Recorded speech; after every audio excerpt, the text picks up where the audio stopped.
You're listening to the Incomparables Total Party Kill podcast, in which a group of friends play Dungeons and Dragons on the internet for your amusement. This is episode number 415, starting a new season of a new series of heist-based adventures, Keys from the Golden Vault. Recorded March, posted September 2023. Societies with Secrets.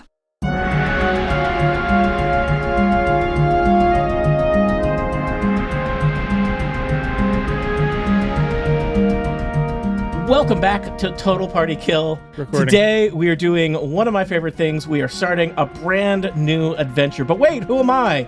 I'm Tony Sindelar. Is he, him pronouns. I am a dungeon master, often on Total Party Kill. And today the adventure we will be starting is an adventure known as the Murkmire Malevolence.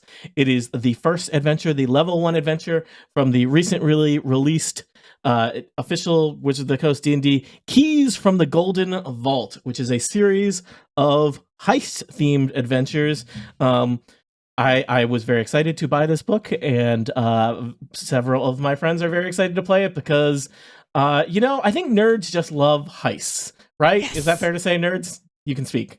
Yes. Yes. Yes. Nerds love heists.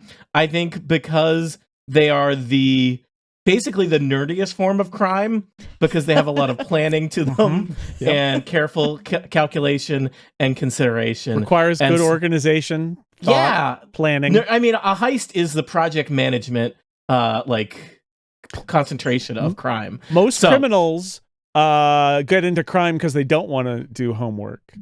But heisters get into crime because they want to do the homework. The homework. They're all about the homework. That's right. Well, let us introduce some of these aforementioned nerds.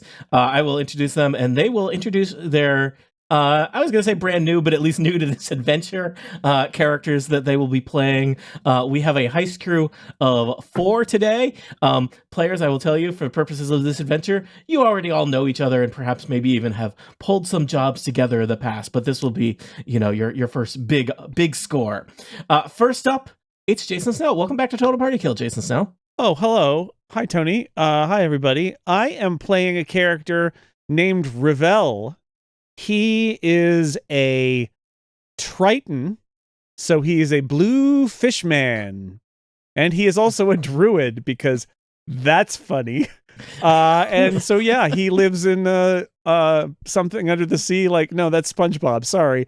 He's from Little Ocean in the hard Scrabble world of Waterdeep. He grew up there, and now he's he's a man of the people. He's kind of a folk hero. Rabble rouser, troublemaker, and apparently enjoys doing the homework in terms of heist planning. Thank you for joining us, Jason. Also joining us, it's Annette Wierstra. Hi, Annette. Hello, I am Annette, and I am playing J-Raff, an Aasimar paladin. She's kind of goth Aasimar, though, so she likes wearing a lot of black and purple, and she also comes from Waterdeep. She came from a family that's quite wealthy, but she's going through this sort of, she's about, should be past it, but a rebellious stage where she's pretending like she doesn't come from money and is a bit petulant, but she thinks she should be a criminal instead of doing what her parents want her to do. And I have a question, Annette. I have a question. Is the gothness of her part of her rebellion, or are her whole family goth Aasimars? No, she is goth because she is being rebellious. Okay, all right. Good. So the family they're hippies. Kinda, yeah. The family portraits are these classy Aasimar and one really goth Aasimar out front. Yes. Well, no, they actually hide her towards the back because they're not super proud of her, because some rumors of ever since she dyed her hair, they put her away in the back. Yeah, her hair's definitely purple. Mm-hmm. So Excellent. Yeah, and she honors as a paladin, which her family does not. Again, this is another part of her rebellion, is the Raven Queen. She found religion. Yeah. So yeah, she can't do anything her parents did, and so she will anything they did, super uncool. Sounds like trouble. Mm-hmm. Also joining us, it's Monty Ashley. Hello, I'm Monty Ashley. My pronouns are he, him. I am a Dungeons & Dragons player. Today I will be playing Krong, the bugbear. Now this is a slightly different bugbear than the last Krong you might have heard, because they changed the description of bugbears. And also, I don't know if I remember how I did the voice. So this is either, depending on how it goes, it's either Krong the early years, or it's like when they went back in time and made a reboot of Star Trek. It's Krong the reboot. Yeah. It's one of those. The name on the character sheet is A Whole New Krong. I saw that. It made me laugh. And last but certainly not least, rounding out our heist crew of nerds, it's Erica Ensign. Hi, Erica. Hello, yes, Erica Ensign, she, her. I am playing Levithia du Isigri, who is a human ranger, and she also comes from nobility and wealth. And actually, I think that's how she ended up here, because she was, well, I'm not going to say childhood friends with Jay, but their parents made them play together because they thought that might be a good influence. But Levithia is just a real spacey kid, liked to roam the woods around the country manor as opposed to the house in the city, and is like just the weird second daughter. So not like outright scorn, but her parents are just like, yeah, you just go do whatever you want. And she has a tendency to just sort of stare into space and not be paying great attention to what's happening around her, but she follows directions really well. And I don't know, maybe Jay was like, we probably need a human just in case. So here I am. So the four of you have perhaps worked together, or at least crossed paths, and recently joined together as adventurers are wont to do, in order to, pull down various tasks that, take more than one person, that, where places where a team can really come together. And so the four of you have been operating for a while. Our adventure today is going to take place in the city of Varkenbluff. That's Vark, V-A-R-K, E-N, Bluff, B-L-U-F-F. All of these will be provided for you in writing later. Don't worry about it. Varkenbluff is the jewel of the greater Varkenbluff area, according to the Varkenbluff Chamber of Commerce. It's a kind of a mid-range city. It's got a couple taverns. It's got some areas around it that are, a little rough and tumble, which can be good for adventurers in terms of there might be places that need to be protected, or caravan duty, or, ancient tombs to explore. But there's also, Varkenbluff as a city is big enough that there's stuff happening in Varkenbluff itself. Now, some of you, of the four of you, may have heard previously, these are your characters, not the players, just so we're clear, of the group known as the Golden Vault. The Golden Vault is you don't know a lot, because the main thing that you know about the Golden Vault is that they are a secret society. The Golden Vault has a reputation as being one of those kind of benevolent secret societies, in that they give me a different one. Sure. I'm sorry, Monty. It's literally on the book. The title. The Golden Vault is they're known for doing the right thing, but, perhaps through secret means, and perhaps clandestine means, but usually for good intentions. And they are, they as a secret society do not claim anything, but they are sometimes attributed with various things that perhaps have, saved the town or saved various cities in and around Varkenbluff from all manner of untoward things. And so, perhaps it is with some excitement, or in the case of Krong, boredom and distrust, that we're going to say that Levithia, you have received an invitation to meet with a contact from the Golden Vault, because of a potential contract that they want you to take out. This would be potentially basically a tryout job for becoming what is known as a key. That is what they call their agents, the keys from the Golden Vault. Okay, Levithia is not the kind of person to ever check her mail, so... It arrives by bird. It's a scroll. Okay. What bird? It is a cardinal. A cardinal taps on your window with a little scroll, and there's just the name of a tavern. Picturing a guy with a pointy hat out there on the windowsill. Hello. The name of the tavern. The tavern name is the Phoenix's Beak. And the tomorrow at 9 a.m., which is a very early tavern meeting. Let's be clear here. There is also a golden key attached to the little note that you receive from the cardinal. Does it just say that, or does it tell me who to bring, or? It's just. I think there's the implication to bring your friends. Yeah. It's your traditional +3 adventure invitation. Gotcha. All right. Chicken or beef. Probably she'll just set it down and forget it for a while, but then eventually, I don't know, she'll pick it up, and I don't know, maybe I'm bunking with Jay for a while, and we have this sweet goth pad. Or maybe, actually, probably Jay's staying at my parents' house. Yeah, I can't afford my own place if I reject my parents' wealth. That's true. You can come and stay with me. I just handed it over you. We got a thing? We should go and get our friends, Krong and Ravel. Oh, okay. I think they're available, but I don't know. They're available, I'm sure. Okay. And so they are. All right. So can we fast forward to 9 a.m. at the Phoenix's Beak?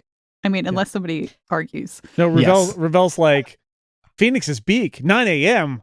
Oh man, they got a great brunch. The brunch is acceptable. With mimosas. It is. Yeah. That are mostly orange juice, but still. Yeah, that's how they get you. All right, Krong, are you allowed to be awake at 9 a.m.? I forget how bugbears work. I can be awake at it. Excuse me, I had something caught in my throat. I can be awake at any time I want. And so, Batman, this feels like Batman. I think that was what Krong sounded like. Yeah, it is. Yeah. It's pretty close. And so you make your way to the Phoenix Beak. Despite the quality of the brunch, fine. It is a pretty sparse. Pretty early for brunch, isn't it? 9 a.m. That's still breakfast time. That is a thing. Somebody once tried to get me to have brunch. It's marketing at like 9 o'clock on a Saturday, and I was like angry. It was also like breakfast. It was far away. It was like a 40-minute drive from my house, and it was like, what? I don't want to be up this early. This offends me. Anyway, that's backstory from that one time Tony had brunch and was grumpy about it 10 years ago. So add it to the wiki. Yep. Please Canon. don't. Yep. Canonical in Tony's life. Someone's assembling a timeline, and it's not me. The Phoenix Beak, pretty sparse crowd, and you find a booth. It's nice. You get your mimosas and various breakfast things. They have some potatoes, they have eggs. I don't know what else they have for breakfast in old-timey D&D world, but if you can imagine it, they have it. French toast. It just might not be very good. Oh, well, do they call it? I think they call it goblin toast. Yes, it is called Goblin Toast, but it is because they have a good yes ending. Well, the Goblin Toast, you see, Tony, is very good in D&D time because there's a lot of stale bread, right? Because the bread quality is not very good. So they very quickly were like, we got to do something with this crappy stale bread. And a goblin, a well-known goblin, whose name is lost to history, unfortunately. But he's known as the inventor of French toast. Building. Oh, one of those Goblin well-known toast. people who we don't know their names. His name actually was French, strangely enough. And French said, why don't we mix it, dip it in an egg? Like FR''NCHH. Yep. Unfortunately, due to racism, they didn't call it French toast. They called it Goblin Toast. But it's very good and not made with goblins, usually. Sometimes made by goblins. Never made for goblins, tragically. Yeah, goblins are frequently back of house people. There's a lot of racism Yeah. in the society. There's kind of still. some cultural appropriation going on when they have the goblins make the goblin toast, Yeah. but it's okay. All right. This is what we're doing, right? It's a whole adventure where we eat out and travel and see the world, right? Mm-hmm. Mm-hmm. I guess this is what we're doing.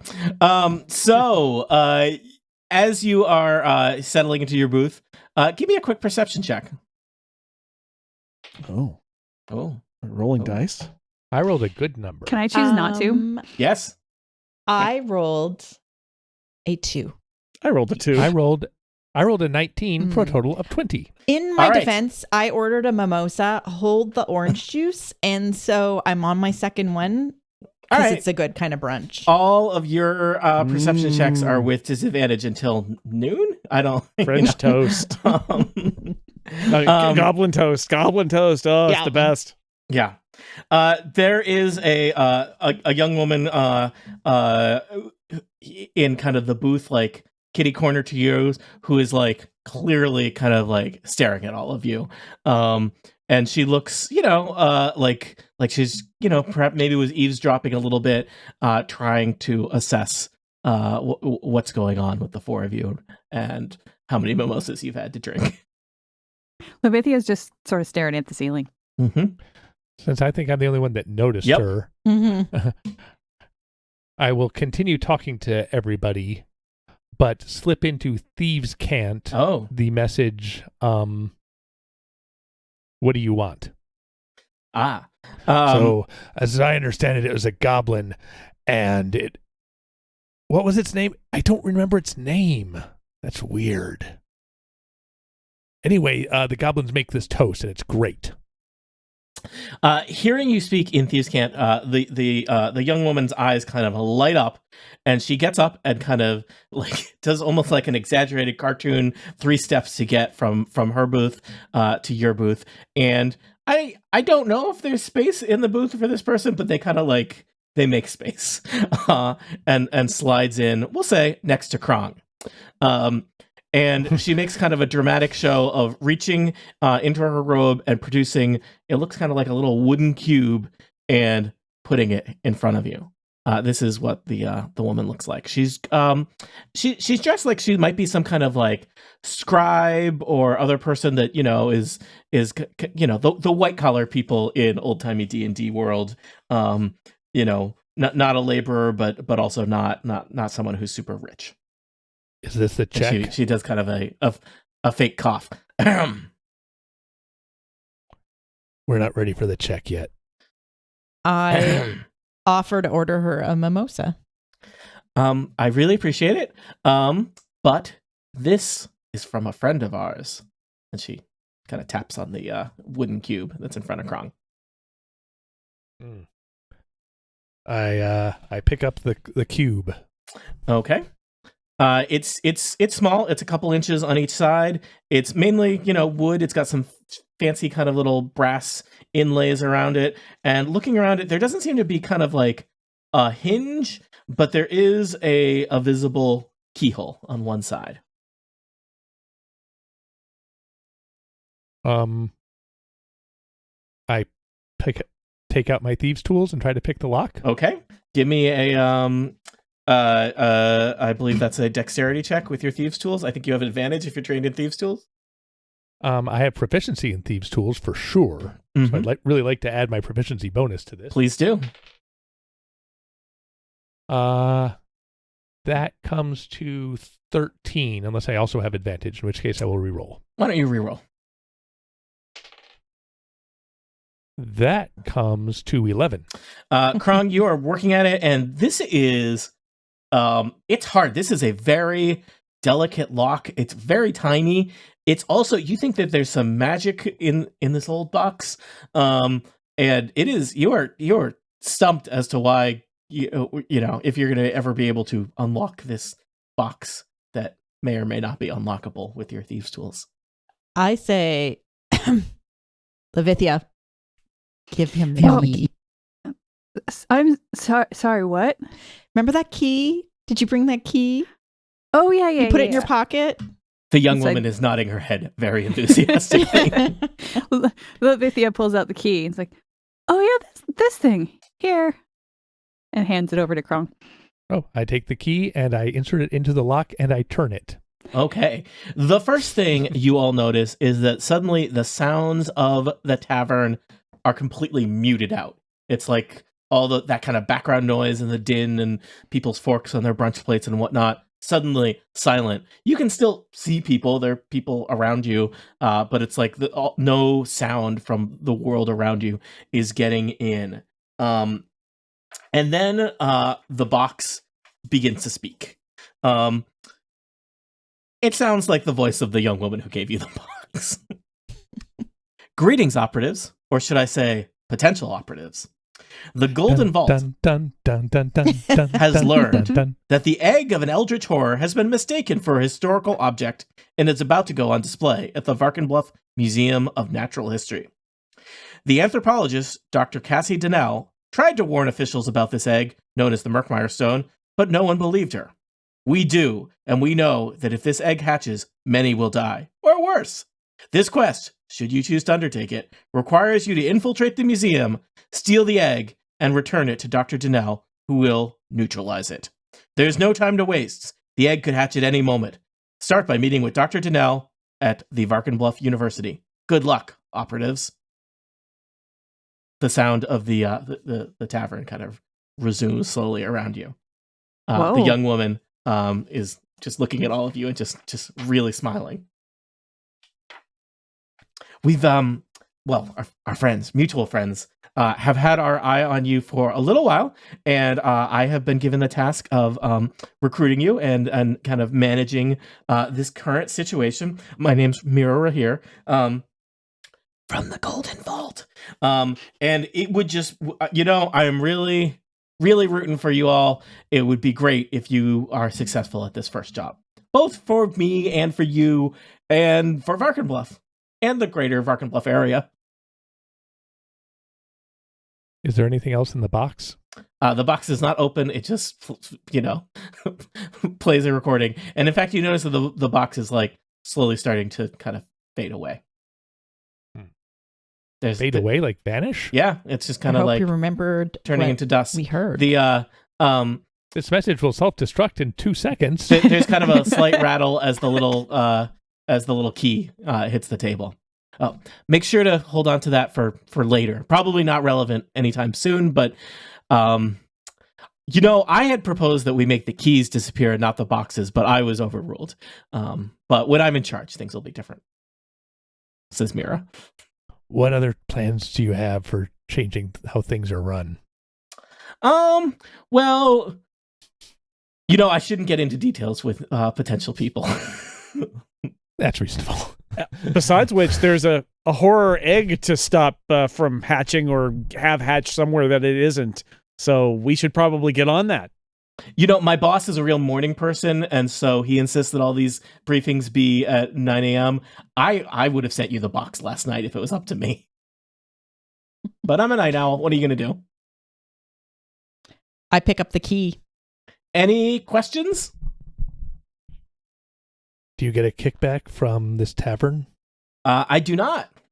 It's kind You of should. hard. Well, there's a challenge of sponsorships and secret societies. Or we prefer to say societies with secrets. What are your opinions on Goblin Toast? Pro? I nod. To the university! All right. Good luck. It's really important that you're successful and you head out. You can tell it's really important that you have what does this untested adventurers do it. So what does this egg look like? Dr. Donnell will have answers to all your questions. Well, okay then. Because I'm not sure. All right. Varkenbluff University is not too hard to find. Varkenbluff is, it's kind of a one college town or city. And so you head to Varkenbluff University. It's, it's your classic campus with, big gray stone column buildings. There's some ivy. And I guess the question is, where will you find Professor Janelle? Is there a directory? Was the professor in a particular department? I believe that you were told that Professor Janelle is an anthropologist. We were not told that. That's the first time you've ever said the word anthropologist. Ever? Ever? Canon. Tony life canon right there. I'm looking at the script that I read from, and it says anthropologist, but there's no way. It's possible. I don't remember. It's possible because someone Mama interrupted says. you. Let's I go to don't the know, you anthropology department. You seemed very certain, and so I'm not a confident person. So I always seem very certain. That's my secret. I mean, why would you lie about this? This is finally Monty makes his move. Yeah. All right, and so you head to the anthropology department, having remembered that is what I said before. Are bugbears okay on this campus? I think so. There's not like a sign that says no monsters. All right, because I'm still a giant nightmare monster. It is broad daylight. Monty, in some ways, your giant nightmare monster, there's kind of two aspects of a heist. There's the stealing stuff, but then there's also the like lying to people and convincing them of things. You might be a little min-maxed. Especially also there's the challenge of there could be an advantage to say not being memorable. And Krong is very memorable. I can skulk through the shadows if you guys want. Mm. I don't need you to. I'll protect you. After a little bit of wandering around Varkenbluff University, you find Dr. Danelle's office. It's way, way down at the end of a hallway. It's kind of tucked away in a corner. It's kind of a dark and gloomy hallway. Great for Krong, but it's not very well lit. And it looks like this may have, before it became a office, been some kind of storage closet. There's, not a lot of light. There's something dripping, and it is just full of books. This is an image they provided me of Dr. Casey Danelle, who is a young, by professor standards, young anthropologist who looks up at you as you come in and says, yes, I was expecting you. You are friends of ours. Iowa DeBeery. Who that looks like. Oh. You are. Hello. Hello. Please tell us about the Murkmire stone. Yes. It is urgent. Yes, it is very urgent. In fact, it may be more urgent than even our friends were led to believe, based on some of my latest research. You see, I was part of the team that originally dug up the Murkmire stone from the Murkmire. The Murkmire is the official name of a large area of swamp expanse north of Varkenbluff. And we unearthed, as part of one of our digs, this fascinating kind of green stone, and she holds up her hands to show you kind of how big it is. It's substantial. It's several feet on each side, and it seemed to just the light seemed to kind of flow through it with just a very kind of strange way, and it has some strange etchings into it. And well, my team and I, we were fascinated at first. We'd never seen anything like it. It seemed like it was proof of a new culture that had lived in the Murkmire before the founding of Varkenbluff. But I have done some additional research on some of the things that existed in the area in the Murkmire before the founding of Varkenbluff, and well, I'm pretty concerned and convinced that, and when I say pretty, I mean like 100% convinced that the Murkmire stone is an egg that will hatch tonight at midnight. Yikes. Who laid this egg? I believe some sort of, to use the word God, it would be troubling, but a god-like being, kind of a natural force, probably something that was very focused on consuming all life. Yes. I didn't know gods laid eggs. I thought they spawned by, appearing out of each other's foreheads and stuff. Oh, gods are known to reproduce in all manner of ways, depending on the local beliefs of a given civilization. I could go on at length about the different ways that gods are known to procreate. How big is this egg? Is it like, salmon or like chicken or like ostrich or like rock? Like how big is that egg? Do we need to bring a wheelbarrow? It is rock shaped, which is I recognize is relatively unspecific. Larger than a loaf of stale bread ready to be made into goblin bread, if you know what I mean. Mm-hmm. Why That's don't you a big put egg. your hands up so that you were holding it, and then we could really see how. Ooh, you got to cradle it with your Yeah, arms. she Wow, kinda that's a big cradles egg. it. That's pretty big. Like as a yeah. Oh, and it's not All right. exactly. I mean, I use the word egg here because there's a being growing within it that will hatch. It's not exactly egg shaped. It's more like just rock shaped. Okay. But I've been working. I've been studying the scrolls, and I'm very excited. She pushes kind of a stack of books aside, and there's this strange contraption on her desk. It looks like kind of like a crate made out of crystal. And she says, this device, it's of my own, well, I mean, based on specifications from the ancient scrolls, but of my own creation, not of my own design. That would be, I'm getting carried away here. Well, this will help us defuse the egg, provided we get the egg in here before midnight tonight. If we don't, well, that's really not on me at that point. That's outside of the realm of academia, I think. How confident are you that this box will work? 80 to 85%. Where is this egg being held, or this rock egg thing? Yes. Where is it being held? How can we get it? Why can't you just tell them? Well, I give it to you? did tell them, and no one listened to me. All of the findings from the dig were handed over to the Varkenbluff Museum of Natural History. The university has a very strong relationship with them, and I told them, and they did not believe me. And then, I may have tried to steal the egg, and I did not go well. And honestly, I think I'm going to get fired next week. Oh no! That's terrible. I know. I might have to move to Waterdeep. You don't have tenure. You don't want to huh? do that. Nope. It's not great there. I am pre-tenure. Once you get tenure, you steal an egg, nobody can stop you. What are you going to do? Is there anybody in particular at the museum who is your nemesis, or is it just the whole system, man? No, well, the curator, Alda Arkin, was completely unsupportive of my research into the Murkmire egg and the Eldritch beasts within it. He is just convinced that it is just a very pretty rock, and people will pay a lot of money to come see it. He's got it on display. Ready to go on display tomorrow morning in the Gemstone Wing, but, I suspect by tomorrow morning there won't be much left of the Gemstone Wing.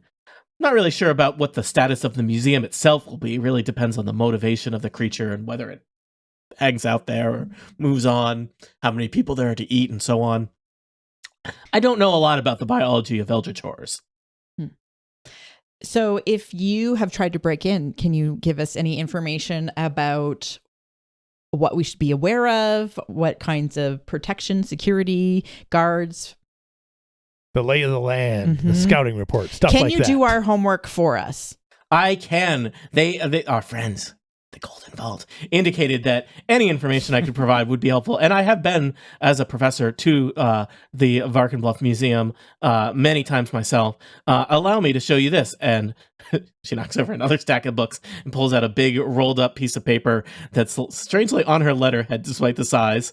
I'm clicking show to everyone in Roll20. If you double click on that, I think it'll fill your browser window. And she has kind of a hand-drawn map sketch of the Varkenbluff Museum of Natural History. She's very proud of it. And it shows you that Varkenbluff Museum of Natural History is kind of two main floors. And the Gemstone Wing is on the second floor. And, she's got some notes here about the Varkenbluff Museum. The Gemstone Wing. That's useful to know about. Mm-hmm. Yes. Other things that I have tried to do to help you out on behalf of our friends, the Golden Vault, because you guys are keys, right? So there is a gala tonight at the museum, And our friends thought it might be useful if you had the ability to attend the gala. And so she pulls out from a pocket 4 kind of shiny, embossed invitations to the gala starting at 6 o'clock tonight at the Varkenbluff Museum of Natural History. What time is it now, Tony? I think it's about noon by the time you've gotten to across Varkenbluff to the university. You may have gotten lost along the way. So then I'm going So to that's not drunk anymore. and then I'm going to say, wait a second. I love dressing up for a ball as a pretense to steal something. I think that is a dream I've had for a long time. You could also However- simply use it to scout the museum in more detail too and come back later. The museum closes at 8. Okay, I just am saying that we have 12 hours until the god thing hatches, and True. 6 hours from now is when the gala starts. So this is great. I wonder if we might want to go to the museum before that. Perhaps. I'm really not an expert All on right. heists. Anthropology is my thing. If there's something I can help you out with from an anthropological perspective, let me know. Well, the map says there's a few ways in. There's a loading docks that gets into the basement, but we don't have stairs to the first floor. I apologize. I've We go never to seen the- the basement myself, but I know it's, underneath the first floor. And there's an attic window that I like. The attic window. We can get if we can get onto the roof, we can get into the attic. Presumably, get to the second floor that way. Are there any other buildings next door? It's kind of, it takes some time to think about it. It's kind of its own block. So it would probably, it is, there's not any attached buildings next to it. So no taller buildings across the street. No. What if we just walked in the front door and sussed things out as like patrons of the museum? Right? You certainly Because it's open. It is open. It's open to the public. Well, that's where we should start. We got to scope it Yeah. out. Absolutely. We should drop off our orders for tuxedos, though. Well, Or you guys can just come back to my place. We have, oh my God, there's so much stuff. Mhm. Oh, Great. I'm sure you have something that will fit me. We'll have a montage of trying on I happen to know outfits. that bugbears can squeeze. our friends, the Golden Vault, sent this along in case it would be helpful to you. And she pulls out of a filing cabinet a kind of fancy looking bag and a sack of gold coins. Hand you. This does seem useful. What's in the fancy looking bag? You open the fancy looking bag and it's empty. What's this fancy looking bag for? I say. Oh, well, it can hold a lot more than it looks like it can hold. Oh. Bigger on the inside. Yes. Mm-hmm. I'm told it weighs 15 pounds regardless of its contents. Is the opening of the bag big enough to fit the Murkmire stone in it? And the box that it needs to go in. She looks at it and says, I think so. I mean, we have the box right here. So, test it. The box is too big to put in the bag, but it looks like, the bag fits in the box. I don't know if that So we're helps going to you or have to not. find a place to stash this box, Mm-hmm. put the egg in the bag, take the bag to the box, put the egg in the box. I need to do some more work. The box stays Yeah, here. the box Doesn't stays the box here. stay here? Oh, okay. Yes, it's We go very there, important. We get the stone. The ley lines, stone goes in the bag, and then it comes back. I've got the stars are aligned with it right here. We should probably not even look at it directly. It's Sorry, I think I missed it's the very beginning delicate. of the thing. So we don't need to get to it by midnight. We need to get back here by midnight. Oh, Right. yes. Mhm. I would ask that if you are not here by midnight, that you do not return. I'll be here, but I would appreciate that you are either here before midnight or not at all. Will the building be unlocked? Yes, it's an open campus. I don't know, office building. Inside there is the bag of holding that you've been given. You've also been given a generous stipend from the Golden Vault in case you need to purchase any equipment or do anything else. Basically your per diem for saving the city is 20 gold pieces each. That is the total budget for saving the city is 80 gold pieces. To Attempting to save it's time the city. to reconnoiter at the very least, right? I agree we should reconnoiter. We should definitely plan on attending the gala, though. So on our way over, I would like to stop by someplace and just have them take my measurements for a suit. Yeah. Okay. All right. That totally happens and takes a significant amount of time to get measured for a bugbear appropriate suit. Do other people wish to get measured for suits or gowns or anything else? Or maybe some people are already ready to go? I have a selection of appropriate gowns already. Do you want to wear so many gowns? Do you need to swing by and just, pick out some options? Well, they're at Levithia's house. Okay. So we need to get those. Yeah, but before the gala, not before we go Okay. hanging out at a... I suppose we could put them in the bag. We could put them in the bag. We could put them in the That's bag. right. That's I true. will tell you wrinkled. We could hide. Yeah. Yeah, it is probably something worth thinking about as adventurers. You do obviously possess, even at level 1, a decent amount of, armor and weapons and whatnot that it would be totally appropriate to be wandering around in the wilderness in the Murkmire, but might not be as appropriate to wander into the Varkenbluff Museum of Natural History. Can I put with my swords and axes and whatnot? flail in the bag? That's what it's for. Yeah, I think we can put all our stuff in the bag so we seem like regular people.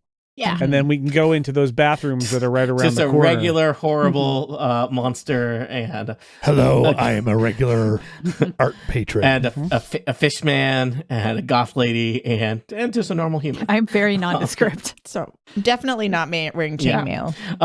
I would like to, just because it may be important later, who is going to carry the bag that has everything in it? Erica. It doesn't go with my Sure. outfit. Yeah. The forgetful one.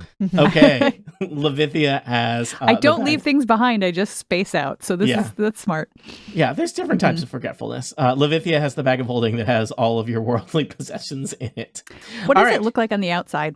Did you see the picture in Roll20? It's like a little, I it still has have the map open. Oh, It okay. has like a neat kind of face embroidered on it. I like it.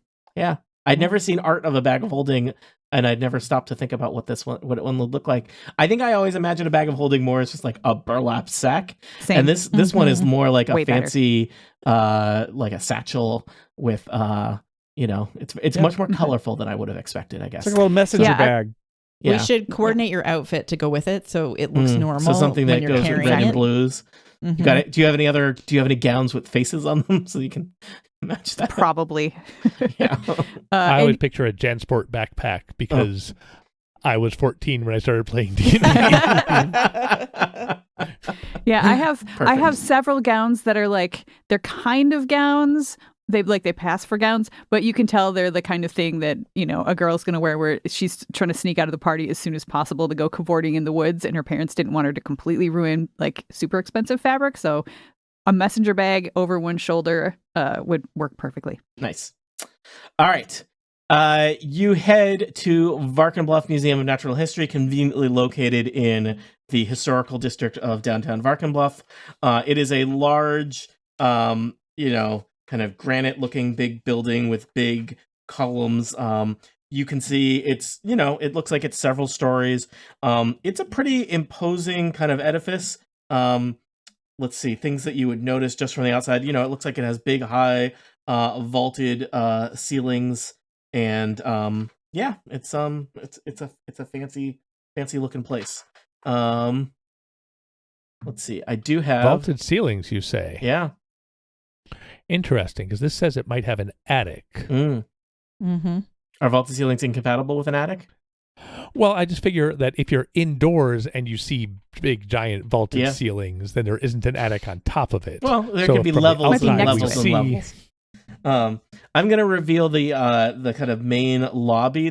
You're gonna have to scroll. Actually, first I will take you to the screen where there is a map, and then you will scroll down on said map. Ooh. So heading in, you are in a huge open lobby. The ceilings are 30 feet high above you. Kind of to your left and right are statues depicting robed human women.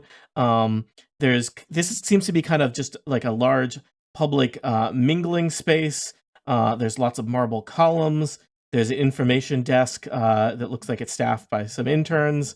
There's a grand staircase draped in a rich carpet on the north side of the lobby that heads up. You see hallways on the western side of the lobby that presumably lead to museum wings.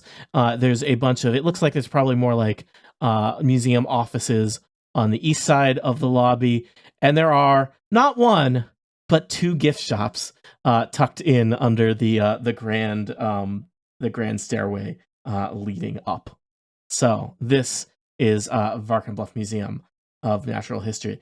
There's a kind of ornate, fancy sign indicating that admittance is free, but donations are encouraged. 3 gold pieces is the suggested donation amount.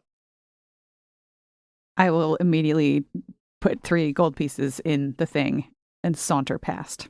Okay. I put 2 in. I put none in, and I walk in with my head held high. And I'm just sauntering along with everyone Ravel. else. All right. A lot of sauntering today. As you It's kind what you of do in a museum, man. You saunter in. You saunter in. As you saunter about, there's a mix. It does seem like, it's probably good that you stash your armor and weapons because you feel slightly underdressed for who is hanging out in the Museum of Varkenbluff Museum of Natural History on a Tuesday afternoon in the middle of the day. It's definitely kind of your upper class folks of Varkenbluff people in. I'm dressed like super nice because that's the only clothes my parents let me have here. Okay, you're great. Everyone else, questionable. No, I wear black and purple, but they're quality right. black and purple. Krog, are you wearing pants today? No. Okay. Krong and Ravel may or may not look out of. Maybe people assume that they are your servants. It does seem like the people that are visiting the museum in the middle of the afternoon on a Tuesday are your rich upper class folks. Well heeled. Do I know any of these people? Do you want to or not? I don't know. I don't care if I do or not because I'm just gonna ignore them. I forget, Levithia, would you know people in Varkenbluff or in terms of your origins or not? It's up to you. I'm from a really, really rich family, so I have been forced to attend parties in Waterdeep and here, even though, like I said, I tried to keep to the country manor as much as possible. You definitely recognize some faces. I don't know if you know anybody by name. Yeah, here. like I'm not going to go up and talk to them. I'm just wondering, like, should I prepare myself just in case? They would necessarily remember me, but you never know. There are some signs indicating both that there is a fancy gala tonight, 6:00. And that tomorrow is the opening of the Gemstone Wing featuring 6:00 or 8:00. 6:00 is when the gala starts. 8:00 is when the museum and the gala close. Got it. And that the Murkmire Stone will be officially on display starting tomorrow for the public. So you are in a museum. So I think we should super casually and not too directly make our way to that wing upstairs. Okay. I'm gonna head straight up. I feel like you probably are concerned about assessing the security situation here. Indeed. I will mention Yep. I want to know if there's any alarms on this floor. Okay. How are you going to detect if there are any alarms on this floor? When we walk in, I'm going to look at the door we walk through, see if there's any magic sigils or something. I'll make an Arcana check. I can do detect magic, I think. Oh, that would be the most direct of those various options. Yeah, direct magic keeps going for an hour, doesn't it? So you could do that. I as can we're do outside, divine sense. Not quite the same. That was a different character. So I can tell if there's any good or evil, but not magic. I would save the precious spell slot. Okay. Krog, did you want to give a perception check? And Levithia, did you want to do an Arcana check? Sure. 16. And I got a 7. Krog, you notice there's stuff, but it's hard to know what is just the ornate nature of the museum. Levithia, you are looking around and you notice it's on this first floor. I'm going to ask you where are you looking on in the lobby? Let's see. Where is the place that we dropped off the gold? Did you drop off the gold somewhere? I missed that. We put he a couple of pieces to pay. Oh, right at the that would be at the kind of reception information desk right here. Okay, so that's where. Yeah, just north of. So you're standing so there. So like I'm looking around as I'm pulling out the coins. You are looking around and you notice that there are a variety of sigils around this immediate area that are not activated. I don't know how magic works, so I don't know if that makes it easier or not, or harder to find them. But there are several things that are warded with magical alarms. And just glancing around, you notice like a bunch. You notice that the door to the museum is warded. You notice that the hallway immediately to your west is warded. You note that the door immediately to your east is warded. You also notice that those statues, they might be more than statues. So you're like glancing around and you are getting like all kinds of thing on your heads up display, and you're like, I am 10 feet into this museum and there's a lot here. I'm checking the ceiling too, FYI. Mm-hmm. The ceiling it's just lovely, but not warded. Okay. Getting out is going to be the problem. Maybe not by the front door. We might want to try and find that basement door. Yeah. What would you like to do next? You've mentioned a basement door. I think some people have mentioned going upstairs. Mm-hmm. You're also, this is scouting. Splitting the party would not be, the most. I mean, your guess at a museum, as long as you don't start a fight, there's unlikely to be a fight. Yeah, right. Yeah. No, we want to like look at all the angles. Okay. That we can on the inside here. You head up to the second floor and you emerge in the Prehistoric Predators exhibit, which is a large central kind of area of the museum. This area of the museum has the intact skeletons of several large prehistoric monsters on display, including the museum's most famous display, the beautifully preserved body of an Allosaurus, its leathery skin appearing supple to the touch. It is posed in a kind of dramatic, fearsome pose. The informational placard next to the dinosaur explains it died in the Murkmire millennia ago and was naturally preserved. There's also lots of display cases along the room's walls holding fossils and other local predators. There's a smaller number of kind of nobility wandering around. It looks like some of them might be, kind of junior scholars doing homework and whatnot. There are 2 guards patrolling this area as well. You notice there's kind of a hallway that runs east to west along the north side of the building. North of you, there's another hallway going due east from here, and there's a kind of main doorway going east from here. So east, west, and north are kind of your main options for where you might go from the Prehistoric Predators exhibit. Now, the east is where the thing is supposed to be. Yes, correct? That's the According to the gemstone map. wing. Let's go check out the gemstone wing to the east. Okay, there's kind of a fancy. It's not the biggest doors, but they're very fancy. And there is an easel with a sign advertising the gala tonight.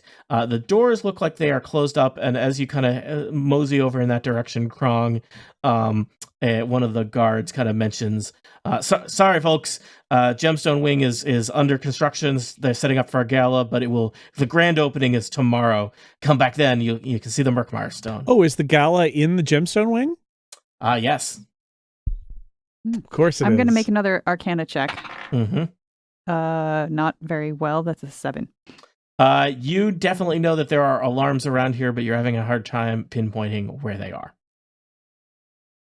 I'll just remind you, as a, level 1 magic user, there is basically a common... I'm not a magic user. Well, as a level 1 student of life, it's a common spell is to set up some kind of ward such that when, someone who is not permitted passes by an area, stuff happens. That stuff could be all manner of things. It could be a siren. It could be statues that murder you. It could be an explosion. it's unlikely that the museum is set to explode when people, accidentally set off an alarm. But it could be the kind of thing where, suddenly a lot of people are notified that someone is where they're not supposed to be. The guard that tells us that it's closed, I will just say, I'll just kind of shrug and pretend I ignored that bit and just ask, can you point me to the privies? And I look like across the room or something. And nope, over this way. And he points to the northeast corner of the, just down that hall there. Off I go. I go with her because that's what girls do. We go together. Yeah. Okay. You head to the back past the stairway. There is a off to the kind of northeast corner of the second floor of the Varkenbluff Museum of Natural History, several little rooms with privies in them. 5 in total. All right. Well, I go into one and check out the wall situation. It seems like another Arcana check. All right. There's 13. Nothing is magical about the privies. So there's no wards on the walls or anything. No.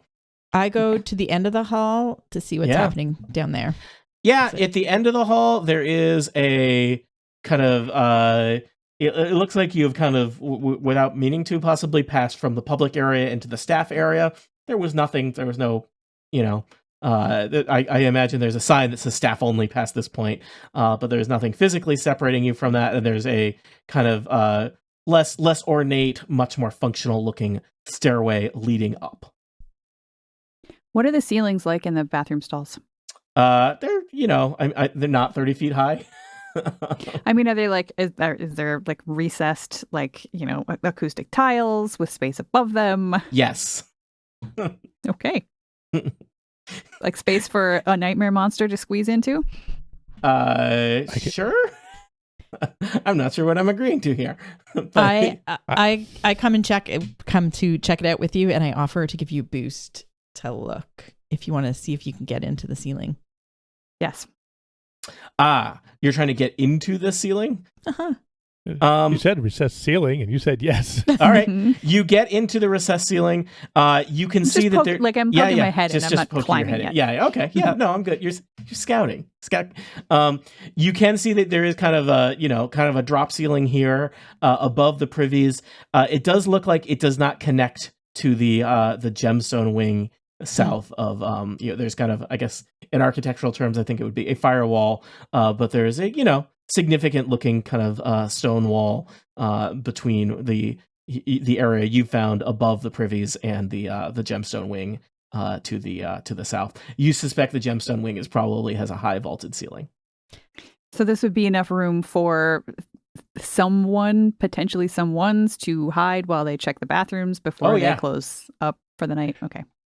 I will mention that one of the changes that was made to the Bugbear class recently was that now Bugbears can hide anywhere that a person that is size small can. You could get 2 Bugbears up here. Because we're very good at hiding in small places. Then we come out and we unfold. We're huge. Yeah. Nice. All right. Well, that sounds like a plan. The stairwell is interesting. It goes up. We looked at the map. You can hide Krung there now and just have him wait like 6 hours. Well, I feel like what this is shaping up as is that we're going to go to the gala and learn a lot of information, but also we're going to hide over here so that when it's all said and done, we can come out and steal the thing. Mm-hmm. Yeah. Now, you could certainly hide, I would say maybe 2 people. I think it would be challenging to hide 4 people. But you could try. But there's like 5 stalls? Yeah, I guess you could hide everybody in the ceilings above the stalls if you want. It might be slightly more conspicuous, depending on the number of people that entered the gala and did not exit the museum, but it's certainly possible. But we could go in with 3 of us temporarily in the bag of holding. And then we come out. You can breathe in the bag of holding. You can breathe for 10 minutes divided by the number of people in the bag. Oh, okay. So it's a very short-term solution. So 3 minutes from the outside of the museum, inside, run up the stairs, get into each separate stall. Yeah. Well, no, we want to mingle. No, just on the way in, because then we count as 1 person, but it's actually 4 people. for their count when we leave. Just to be clear, you do have 4 tickets also, so you're... No, but I'm just saying, You don't have to use them you all. said they might be suspicious if not enough. might Then be. again, they may be People really will sloppy drift with... out. Like, it's not like everyone leaves at the same time and they'll be clicking heads. Mm-hmm. I You think don't count rich people.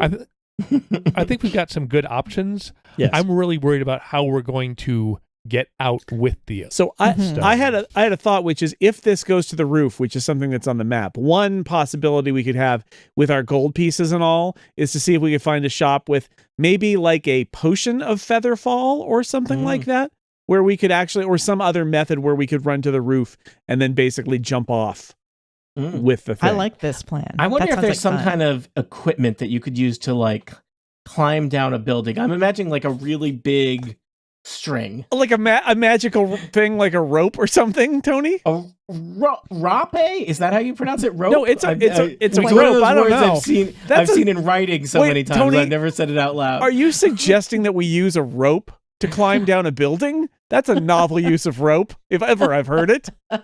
You know, Rope is for things like, Tying to arrows. I don't know, making a statue. talking about your feelings with lassoing like a something. You know. Okay, let me pitch this. Okay. Yes. First, at the gala, we go in early. We get a look at the stone. We leave. We find a place to make a replica of the stone. We come back in. We cut the lights. We swap it in. Now we've got the stone. They don't know. We go up to the roof. We construct a minor catapult to throw the stone over the street to a bucket we've set up across the street on a different roof. Then we come back inside. We mingle. We leave. They don't know they don't have the right stone. We walk across the street. We go up to that roof. We get the stone down. We take it to the professor. Done. What if you just you get a really big catapult and you catapult it all the way to the university, and then you don't have to walk into the university? How far is the university from the museum? About 4.5 miles. Oh. How big's I don't the think catapult? the roof would hold a catapult that big. My concern. Well, the key I is like- you're gonna have to smuggle the catapult to the roof piece by piece. Yeah, right. You know, you're gonna be During here a all gala. afternoon. My concern is any wards that might be around it that would be triggered by replacing it. Would you like Because we to haven't seen it explore yet. these stairs that Yes. have been mentioned? I think somebody I mean, should, but I think it upstairs. should be one person and it should be somebody who could plausibly somebody sneaky. say they got lost or be sneaky. Okay. Oh, Krong could just be sneaky. Mm. That's good Sure. too. Do you guys come back from the bathrooms? Yeah. Yeah. Yeah, I noticed there's a staircase. It and then might I be come less back. suspicious if we didn't keep Mhm. going back there to the bathroom. I would like to go to the privies, and from the privies, I will stealth and go up the stairs. All right. Do you want to roll Ghost. stealth? Because why not? It's not a good roll, Oh. but it is a 12. All right. I mean, that's not a bad number. It's just not an amazing number. It's probably a bad number for Krong. But you head up the kind of dingy, non-ornate stairs, and they bring you to a decent-sized attic room that seems to be kind of built into the top of the museum here. The attic map is kind of up and to the left of where you were on the map there. This area seems like it is basically mainly used as storage space. There's, in one half of the attic is like stuff that's been here forever, covered with a thick layer of dust. The other half looks like it's stuff that's being used more regularly, and you can see that somebody has already been kind of staging stuff to bring things down to the gala. There's some, fancy tables and stacks of table linens and a lot of chairs stacked up and ready to be carried down the stairs. There's also perhaps what catching your eye more than anything, the mid-afternoon light is spilling in, illuminating this attic from a very large skylight kind of that dominates the center of the attic. What an odd choice architecturally. Why would they have a giant skylight just for a storage room? Yeah. It's weird. Does it? Um, It doesn't go down because you said there's vaulted ceilings. It doesn't connect to the room Nope. below. Nothing. Nope, just Okay. this room. It's just storage room. That room is very well lit. Just that room. Yep. That is It curious. looks does- very pretty from the outside. I will say the other rooms are very well lit. by there's lots of magical torches all throughout the museum that presumably have some kind of like eternal flame spell cast on them. But this room is very well lit with natural light. Does the skylight open?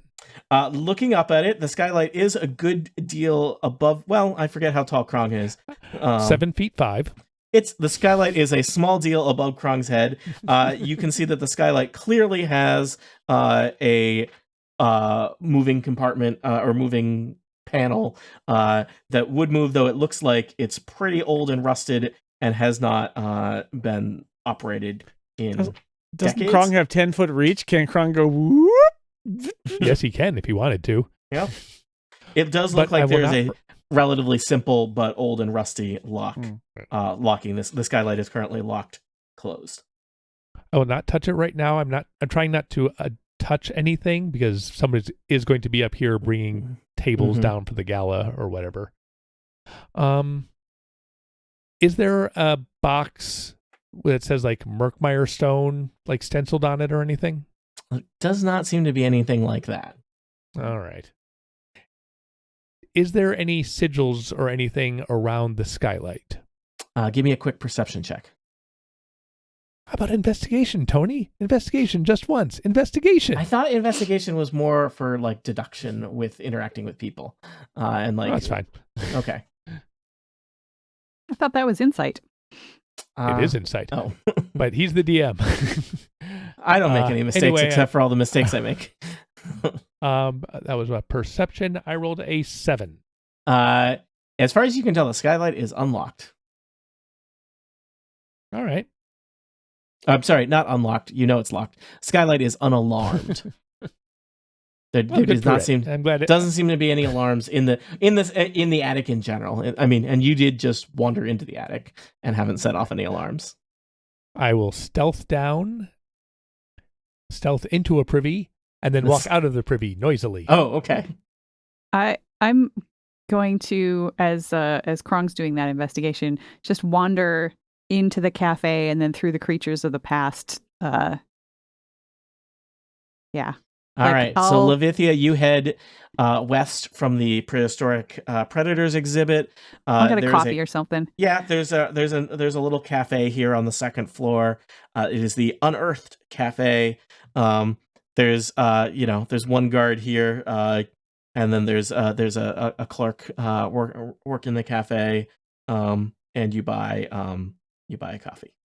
Yes, and I tip not so much as to be remembered, but I don't stiff them either. Just the right amount to be forgettable. Did you say you wanted to wander south from there into the the other exhibits? All right, south of that, there's kind of a series of chambers. I'm just going to open a couple of them here for you. Doesn't seem like it's maybe at this stage of the afternoon, the crowd is starting to get a little bit sparser.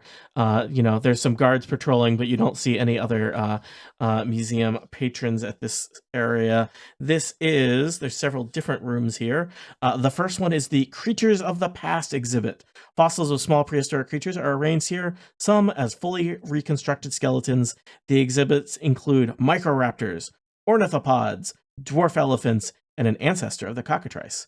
Informational placards tell the stories of these creatures and their bones discovery. Jason, you should be in there with her. Oh, okay. Because wild shape lets you turn into any animal you've seen before. Oh yeah, you're right. Well, museum. Yeah. I'm drinking it in. I want to see all these. Yeah, you animals. do. You can already turn into an allosaur. Yeah, I love it. I question how exciting an allosaur is in a world with dragons, but. Well, I mean, the thing is, dragons are kind of, the excitement of dragons is lessened because they're not extinct. So, yeah. But yeah, I mean, it's like, right. What if there was a dragon, but it couldn't talk and it had been dead for millions of years? If we see a zoo, you should definitely go. Thank you, Monty. You're right. No, that's a druid wild shape tip, right? Yeah. You gotta drink it all in. Yeah. It's good. It looks like Levithia and Ravel are continuing to wander through the exhibits. Yep. Let me know if you want to be doing anything in particular. The next set of rooms. Arcana checks. Okay. Just as I go, just to see. That's a crappy one. That's a 9 in the first room. That's an 18 in the second room. That's a 19 in the room that my token is in right now. 15 in the next room, and then the last room is a 12. Give me a generic perception check as you're meandering around. Sure. It's my perception. What is my perception? It doesn't matter when you roll a 4. 6. Okay. There doesn't seem to be much or anything in the way of magical wards or protections on this area. I guess at this point you would have had to have crossed many other alarms and precautions to get here. There are several guards patrolling. The middle exhibits is the Underground Wonders exhibit, which there's glittering ore and gemstones are arranged in velvet-backed display cases.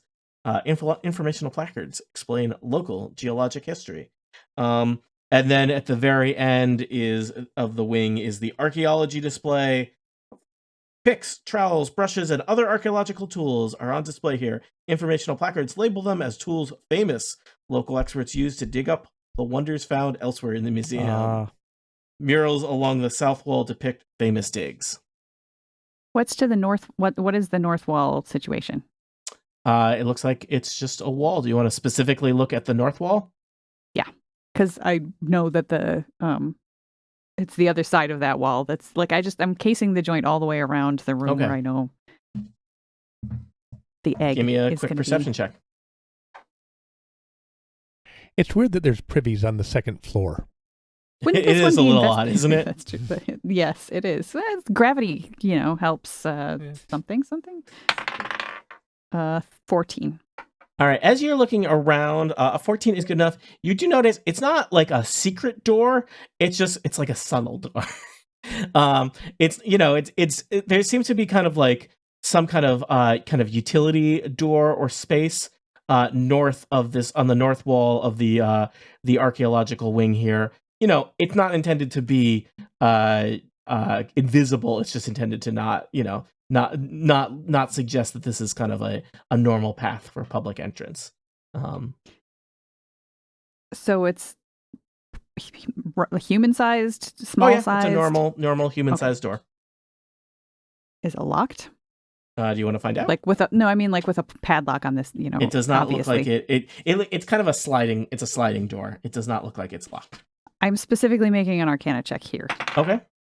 And once again, that's a 7. It does not appear to be magical. It appears to just be a door. I'm tempted to try to open it, but I don't think that's a good idea.